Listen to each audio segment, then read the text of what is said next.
आनंद धाम की ओर धर्म प्रसंग में महापुरुष स्वामी शिवानंद जी महाराज।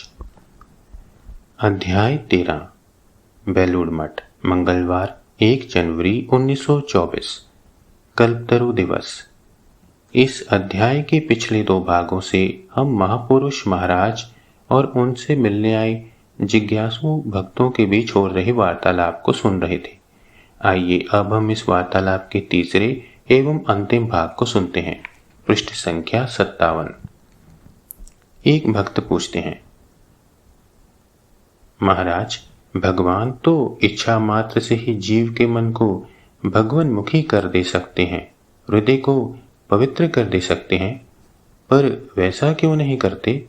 यदि उनकी कृपा साधन भजन सापेक्ष है तो फिर वे अहेतु कृपा सिंधु कैसे हुए?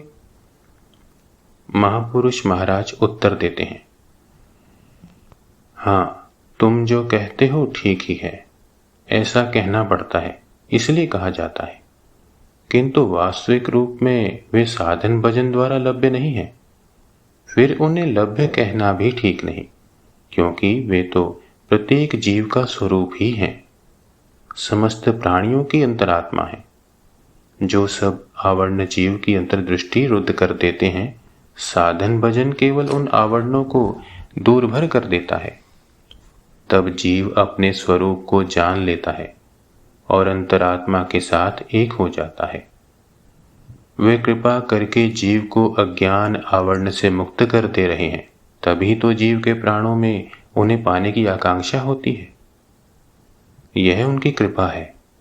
फिर भी सब कुछ नियम और क्रमानुसार ही होता है। जिस प्रकार एक शिशु को क्षण मात्र में बड़ा कर देना अस्वाभाविक और व्यर्थ जोर लगाने की चेष्टा मात्र है, ठीक इसी प्रकार यह भी है। देह और मन का क्रमिक विकास होते होते जिस प्रकार शिशु धीरे धीरे शैशव, युवा, प्रौढ़ और वृद्ध अवस्थाओं में पहुंचता है, उसी प्रकार जीव के मन में भगवत भाव के स्वर्ण का भी स्तर है, क्रम है। सहज और स्वाभाविक रूप से जो विकास होता है वही ठीक है और उसी का फल अच्छा होता है। यह सत्य है कि भगवान इच्छा मात्र से एक ही दिन में सभी जीवों को मुक्त कर दे सकते हैं, क्योंकि वे सर्वशक्तिमान हैं, पर वे वैसा करते नहीं। एक ही नियम से वे समग्र विश्व ब्रह्मांड को चला रहे हैं और विशेष कारण न होने से वे नियम का व्यतिक्रम नहीं होने देते। अवश्य ही वे अहेतु कृपा सिंधु हैं, इसमें तनिक भी संदेह नहीं। अपने सृष्ट जीवों के प्रति उनकी कितनी कृपा है, कितनी दया है, यह यदि तुम जरा सा भी जान पाते तो फिर वे कृपा सिंधु हैं या नहीं, यह प्रश्न ही तुम्हारे मन में ना आता। यह जो जीवों के दुख से कातर हो, उनके उद्धार के लिए वे स्थूल देह धारण कर जगत में अवतीर्ण होते हैं, यही तो बड़ा प्रमाण है कि वे कृपा सिंधु हैं। वे तो सर्वदा पूर्ण हैं, उनके लिए पाने या चाहने के लिए कुछ भी नहीं है। फिर भी वे कृपा के वशीभूत हो जीवोद्धार रूप कर्म में प्रवृत्त होते हैं। उनके हृदय में एकमात्र वृत्ति है कृपा, प्रेम। वे कितने कृपालु हैं, यह क्या शब्द द्वारा समझाया जा सकता है?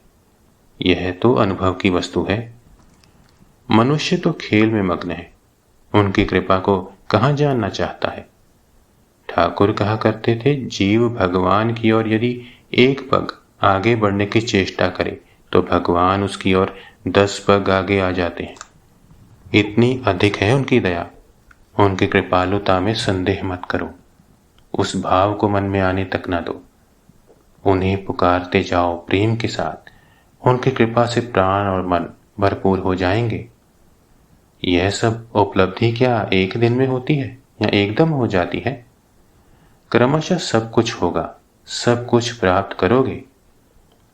हम लोग भी यदि ठाकुर को नहीं देखते तो क्या समझ सकते थे कि भगवान की जीवों के ऊपर कितनी जबरदस्त कृपा है। वे कृपा करने के लिए छटपटाते थे, रोते थे। श्री राम कृष्ण कृपा करने के लिए छटपटाते थे और रोते थे, पर उनकी कृपा को आंतरिक भाव से कौन चाहता है? मनुष्य तो वैश्विक आनंद में मत हो रहा है। जो भगवदानंद चाहता है वह पाता भी है। ओम श्री राम कृष्णार्पणमस्तु।